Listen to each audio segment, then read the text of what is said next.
सतगुरु कबीर बीजक साखी प्रकरण साखी 63। कबीर जात पुकारिया चढ़ चंदन की डार, बाट लगाए ना लगे पुनिका लेत हमार। सतगुरु कबीर इस साखी के द्वारा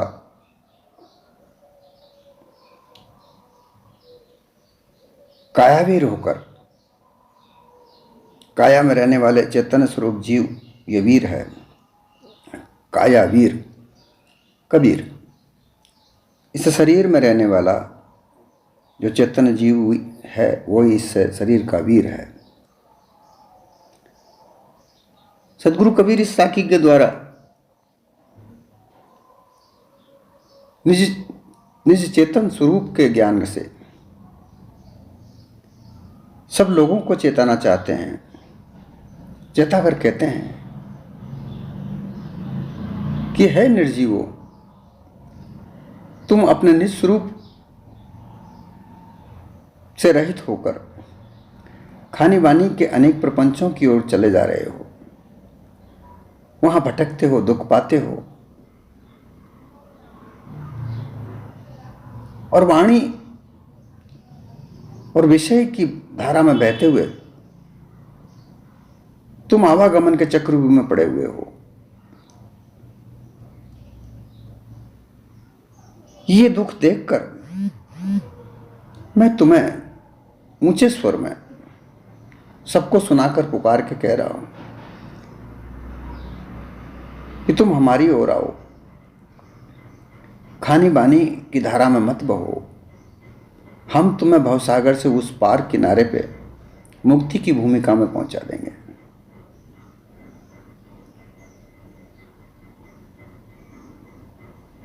फिर तुम आवागमन के चक्रव्यूह में से निकल जाओगे। मैं तुम्हें पुकार पुकार के कह रहा हूं कि अनुमान कल्पना की धारा प्रवाह में बहकर तुम अपने इस नरदेह में मुक्त पद को प्राप्त नहीं कर सकते। यह नरदेह मुक्त पद को प्राप्त करने के लिए सक्षम साधन है। अन्य ऐसा कोई देह नहीं है जहां तुम अपने मुक्त पद को प्राप्त कर सको। मुक्त पद अर्थार्थ निर्बंधन होकर इस मानव जीवन को पूरा कर सको। मुक्ति पद कोई मरने के बाद या देह छोड़ने के बाद मिलने वाली वस्तु नहीं है। ऐसा कहकर लोग तुम्हें भ्रमित करते हैं, भटकाते हैं। वो केवल उनका स्वार्थ सिद्ध करते हैं। उनका स्वार्थ क्या है तुम यह समझ सकते हो कि उनका स्वार्थ धन कमाना मात्र है।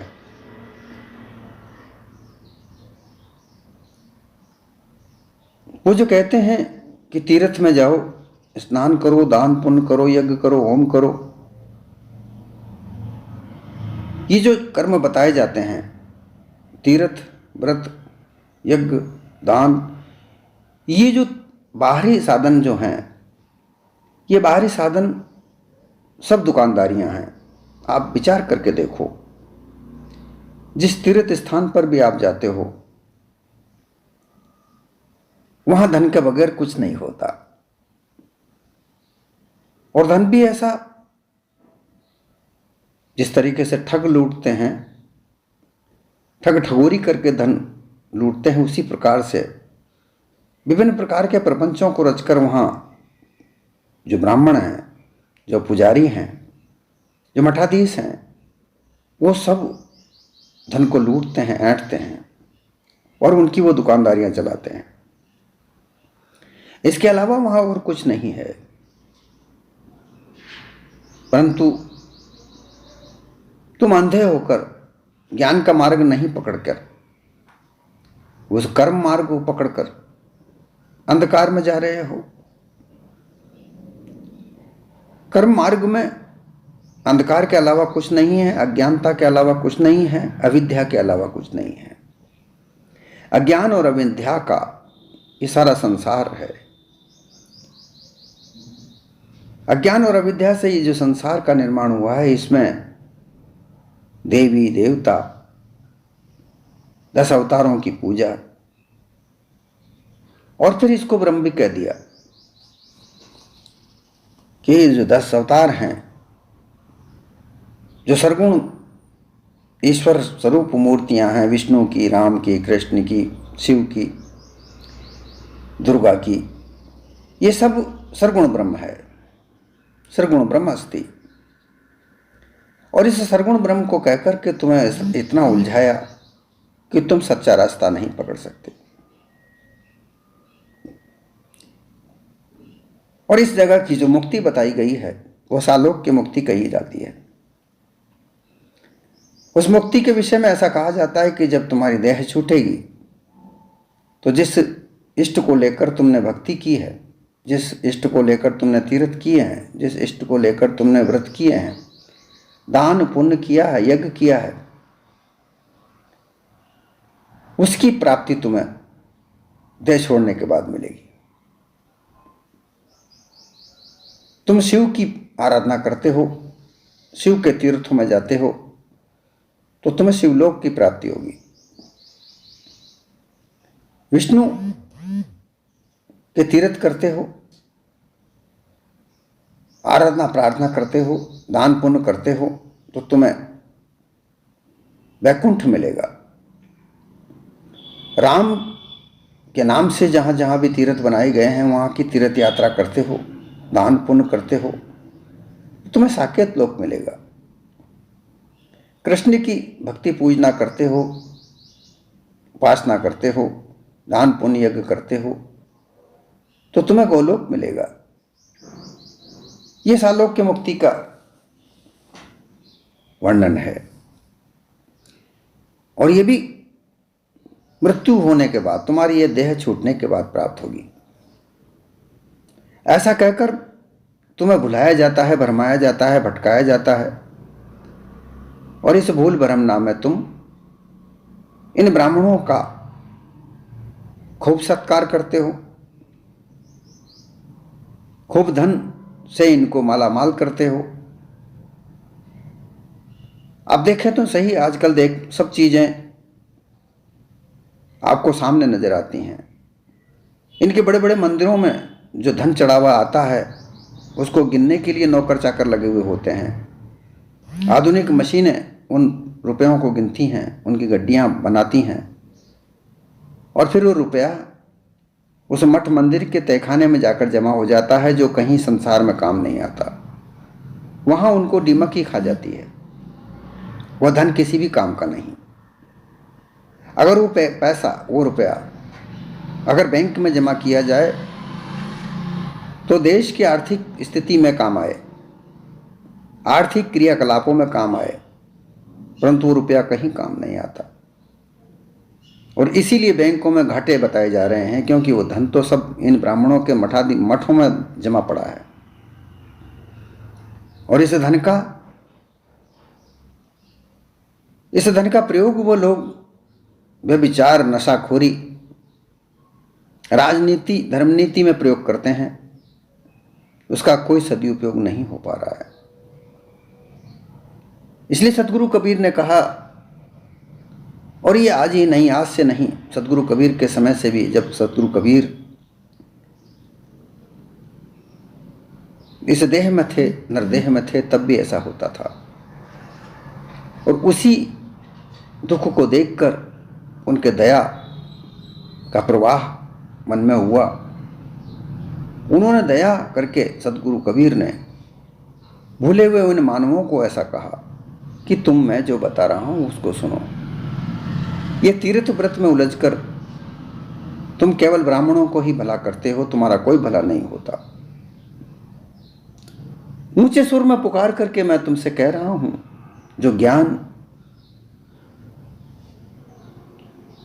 तुम्हारा उद्धार करने के लिए, जो ज्ञान रूपी नौका जो मैं लाया हूं, इसमें बैठकर भव से पार उतरो। परंतु तुम मेरी नहीं सुनते हो, खानी वाणी की धारा में बह रहे हो। खानी लख 84 जब जीवाजूण, 84 लाख जीव की जूण कही जाती हैं। पशु पक्षी कीट सूक्ष्म जीव इत्यादि सब 84 लाख जीवाजूण से बनकर ये मानव देह सर्वोत्तम है, सबसे उत्तम है। ऐसा कहा जाता है कि उन सब 84 जीवाजूण से भुगतते हुए ये मानव देह मिली है। ये मुक्त देह है, इसमें तुम अपने आप को जागृत रह सकते हो। अन्य पशु पक्षी या अन्य योनि में ऐसा कुछ नहीं है। यह एक योनि ऐसी है, मानव देह योनि एक ऐसी सर्वसामर्थ है, इसमें रहकर तुम मुक्त पद को प्राप्त कर सकते हो। परंतु मेरे पास आओ, मैं तुम्हें वो मार्ग दिखाऊंगा, ऐसा कबीर साहब पुकार कर कह रहे हैं। जड़ चंदन की डार, चंदन की डार अर्थात चैतन्य स्वरूप की डार।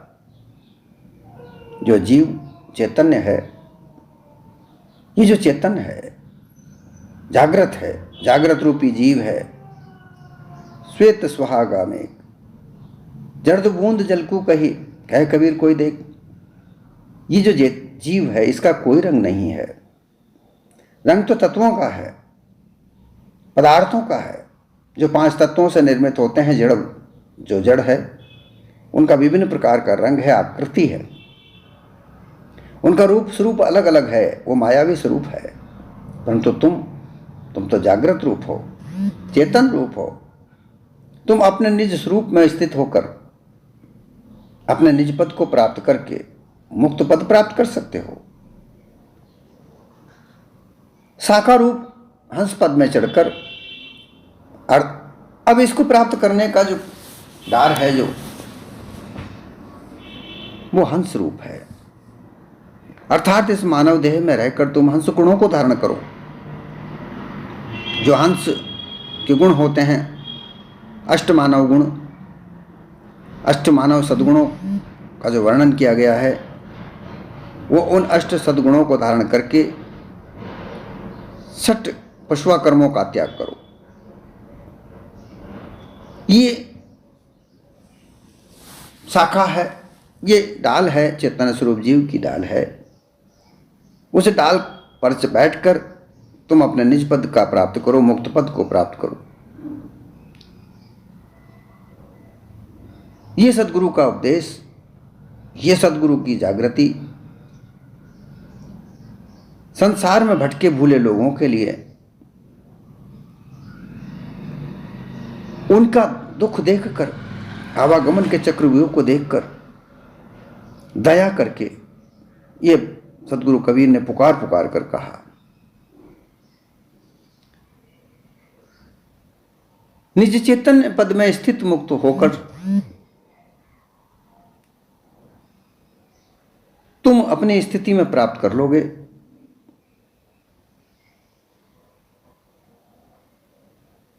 हंस पद की स्थिति से उसको प्राप्त किया जा सकता है। और जो भवसागर है, जो तुम्हारा माना हुआ, मन से माना हुआ भवसागर है,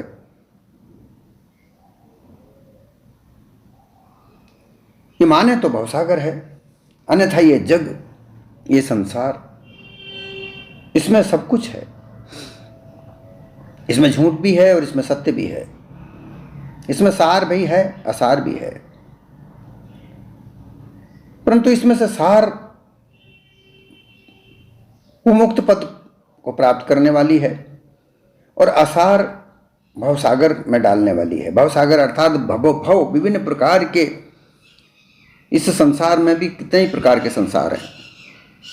ये जो जगत हम देख रहे हैं, इसमें विभिन्न प्रकार के, बहु प्रकार के संसार हैं। सार का संसार अलग है। उस सार संसार को प्राप्त करने का एक ही तरीका है कि तुम अपने इस मानव देह में हंस गुणों को धारण करो।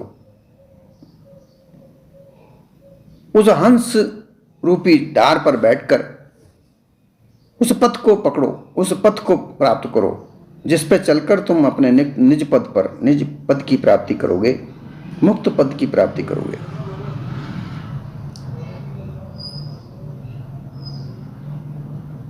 और संसार में ब्रह्म पद, आत्म पद, ईश्वर पद, ये विभिन्न प्रकार के पदों का निर्माण अनुमान कल्पना से किया गया है। इसमें जो ब्रह्मज्ञानी लोग जो कहते हैं वो ब्रह्म सिद्धांत का कथन करके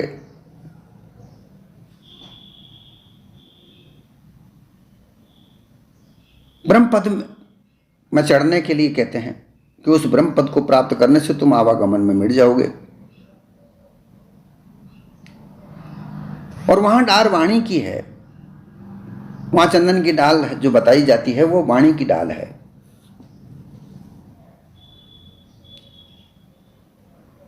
उन्होंने इस वाणियों को भी 4 भागों में बांटकर अलग अलग तरह से बांटा है। 7 ज्ञान की भूमिकाएं उन्होंने निर्माण की। 7 भूमिका मन की कल्पना, 8 के गुरु और चेलो, ये सब मन की कल्पना से बनाई गई वाणियों की ये ज्ञान की 7 भूमिकाएं हैं। इनमें सत्य यथार्थ नहीं है। अंत में ब्रह्म ज्ञान का मार्ग सरल सुखदायी जिसको बताया जाता है, कहा जाता है कि उससे द्वैत पथ मिट जाता है। ब्रह्म स्थिति में निमग्न हो जाना ही द्वैत पथ का निर्माण समाप्ति हो जाती है। द्वैत अर्थात 2, एक तो चेतन स्वरूप जीव और एक माया। इससे जो भ्रांति उत्पन्न होती है उस भ्रांति से चेतन स्वरूप जीव को कष्ट मिलता है, दुख मिलता है, आवागमन का चक्रव्यूह मिलता है। तो ब्रह्मवादी लोग ये कहते हैं कि तुम ब्रह्म पद को प्राप्त करो, यह द्वैत पद तुम्हारा मिट जाएगा, तुम आवागमन से रहित हो जाओगे। परंतु वहां कुछ नहीं होता। वहां अंत में यह कह दिया जाता है कि मन वाणी बुद्धि से वो ब्रह्म जाना ही नहीं जाता। भाई ऐसे ब्रह्म को प्राप्त करके क्या फायदा? पूरा जीवन उसको खोजने में, विचारने में लगाया और अंत तक वो नहीं प्राप्त हुआ, तो उसे प्राप्त करने की ऐसी आवश्यकता क्या पड़ी? और फिर अगर इस ब्रह्म ज्ञान को इकट्ठा करते हैं, इसको जानते हैं, तो ब्रह्म ज्ञान होता किसको है? चेतन स्वरूप जीव को। ब्रह्मज्ञानी बनता कौन है? चेतन स्वरूप जीव। तो सर्वोपरि जीव ही तो हुआ। योगी योग करते हैं, इष्ट को अपने सामने रखकर उसका ध्यान करते हैं और ध्यान की विभिन्न प्रक्रियाओं से गुजरते हुए वो अपने आप को सहस्त्र दल सर्वोच्च स्थिति जो शरीर की है उस जगह पर स्थित करते हैं। अब वहां उनको क्या दिखता है?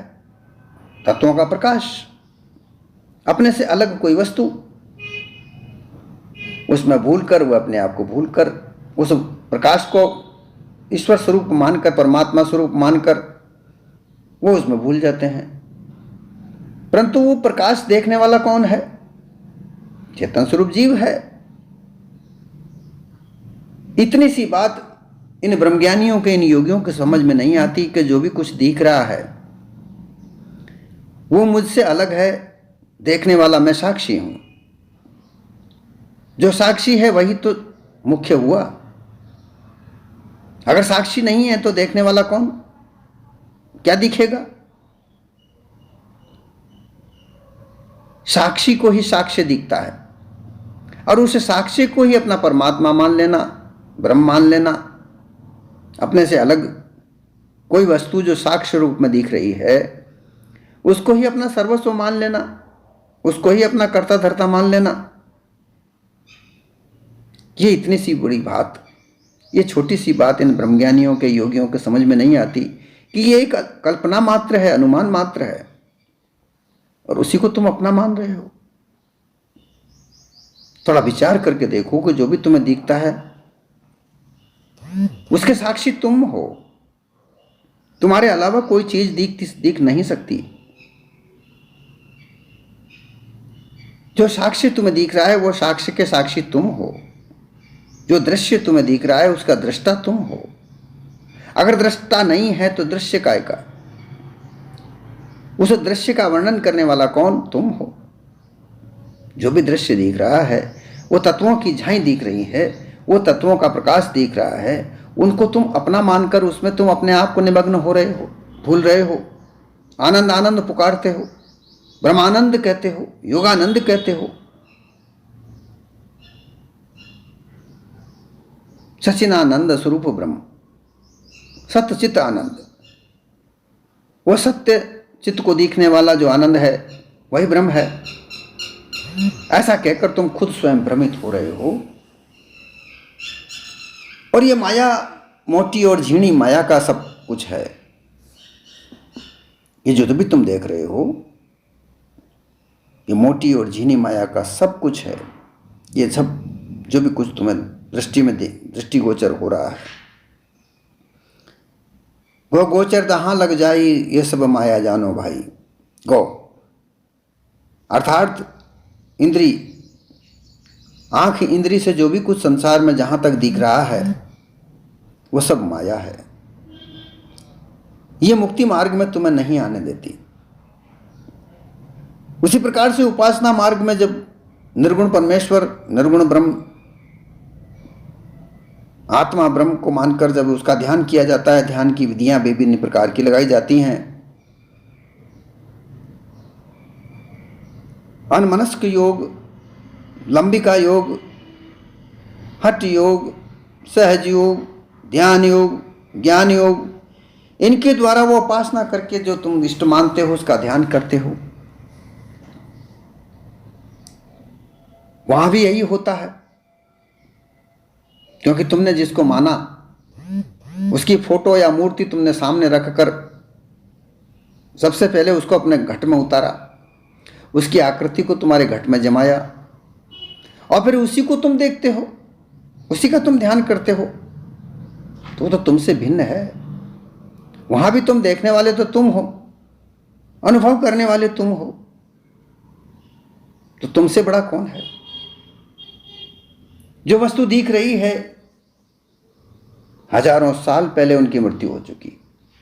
ब्रह्मा, विष्णु, महेश, राम, कृष्ण, ये सब हजारों साल पहले उनकी मृत्यु हो चुकी। वो जीवित रूप में नहीं है। उनकी मूर्तियां, मनमोहक मूर्तियां बना बना के तुम्हारे समक्ष रख दी जाती हैं। तुम उनका ध्यान करते हो, उसी ध्यान में निमग्न होते हो और फिर उसको ही अपना सर्वस्व मानकर उसमें निमग्न होते हो। यहां की जो मुक्ति कही जाती है सामीप्य मुक्ति कही जाती है कि तुम्हारी जब देह छूटेगी तो तुम्हारे इष्ट के समीप तुम बैठ जाओगे, समीपता तुम्हें मिलेगी, ऐसा कहा जाता है। परंतु शरीर देह छोड़ने के बाद किसने कहा, किसको पता कि वो ऐसी स्थिति होती भी है या नहीं। इसी प्रकार योग कांड की सारूप्य मुक्ति बताई जाती है कि वैसा ही स्वरूप तुम्हारा बन जाएगा। ब्रह्म स्थिति प्राप्त करने के बाद में जो चौथी मुक्ति बताई जाती है वो मुक्ति प्राप्त होती है, वो भी मरने के बाद, देह छूटने के बाद ब्रह्म पद को प्राप्त कर लोगे। जीते जी तुम प्राप्त नहीं कर सकते। वह सायुज्य मुक्ति मिलेगी या नहीं मिलेगी इसका किसी को कोई पता नहीं। अनुमान कल्पना में भटकने के बजाय तुम मेरे पास आओ। सदगुरु कबीर कहते हैं कि तुम मेरे पास आओ, मैं तुम्हें सत्य यथार्थ ज्ञान दूंगा और मैं तुम्हें जीते ही मुक्त पद को दूंगा। अर्थात मैं उस जीवत ही मुक्ति का भेद तुम्हें बताऊंगा जिसे तुम प्राप्त करके जीते ही मुक्त हो सकते हो। बहु प्रकार के बंधनों में नहीं बन सकते, उनसे छुटकारा तुम्हें मिल जाएगा। ऐसा मैं तुम्हें विश्वास दिलाकर कह रहा हूं और मैं पुकार पुकार कर तुमसे कह रहा हूं कि मेरी बात को सुनो, सत्य यथार्थ ज्ञान को प्राप्त करो। काल, ये कर्मकांड में काल का डर लगाया जाता है, भय बताया जाता है, तुम्हें काल खा जाएगा। संधि, उस ईश्वर से संधि करो जो परमात्मा है, वह ईश्वर सब संसार को चलाता है। ये संधि अर्थात उसके ऊपर विश्वास करो। ईश्वर कहते हैं कि वो ईश्वर सर्व संसार को चलाता है, उसके बगैर पत्ता भी नहीं हिलता। तो एक प्रश्न उठता है कि क्या वो संसार को चलाने वाला व्यभिचार जैसे घृणित कार्य आज हो रहे हैं, ज्यादा हो रहे हैं, ठग विद्याएं आज ज्यादा चल रही हैं, चोर चकारी हत्या जो चल रही है, यह भी उसी के कहने से हो रहा है। सिद्ध तो यही होता है कि अगर वो ईश्वर ऐसा करता है तो फिर ये सारी चीजें भी उसी के कहने से हो रही हैं। क्या ऐसा ईश्वर चाहिए? क्या उसके साथ ऐसी संधि की जाए जो चोरी भी करा रहा है, व्यभिचार भी करा रहा है, ठगी विद्या भी करा रहा है?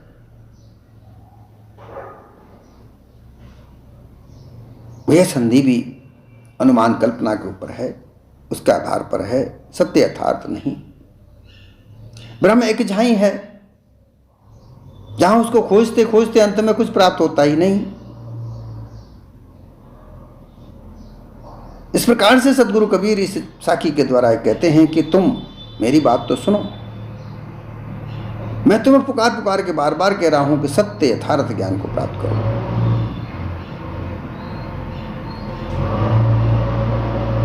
तुम्हारे दुख संताप कष्ट क्लेश आवागमन के हैं, ये सब मिट जाएंगे। इन अनुमान कल्पना में तुम अपनी स्थिति को बिगाड़ो मत, तुम्हें कष्ट नहीं मिटने वाला। पारखी संत जनों के शरण में आओ, उनकी बताए हुए मार्ग के अनुसार मुक्ति मार्ग को प्राप्त करो, तब तुम्हारा कल्याण होगा। कल्याण का और कोई मार्ग है ही नहीं। सत्य यथार्थ मार्ग को प्राप्त करने किए बगैर तुम्हारा कल्याण नहीं, तुम जीवित मुक्त नहीं हो सकते। फिर अंत में कहते बाट लगाए ना लगे पुनिका लेत हमार। अब जो मैं रास्ता बताया है, जो सत्य यथार्थ मार्ग ज्ञान मार्ग, इसकी नाव तुम्हें बताई, इस पर बैठकर तुम भाव से पार हो जाओ। परंतु अगर तुम बताने के बाद भी तुम इस मार्ग पर नहीं बच चलते हो और तुम मेरे कहे अनुसार भी अनुमान कल्पना में जाते हो, इन गुरुआ प्रपंचियों के चक्रव्यूह में उलझते हो, वहां जाकर कष्ट भी देखते हो, परंतु तुम वहां उलझते हो। क्यों उलझते हो? कि तुम अपने स्वार्थ का त्याग नहीं करते, अपना जीवन स्वार्थ के साथ जीना चाहते हो। मैं तुम्हें स्वार्थ के रास्ते को भी परमार्थ के मार्ग में बदल दूंगा। पारखी संतों के पास वह युक्ति होती है कि वो स्वार्थी कार्य को भी परमार्थ में बदल देते हैं। परंतु तुम उनके मार्ग में चलो तो सही, उनके पास आके बैठो तो सही।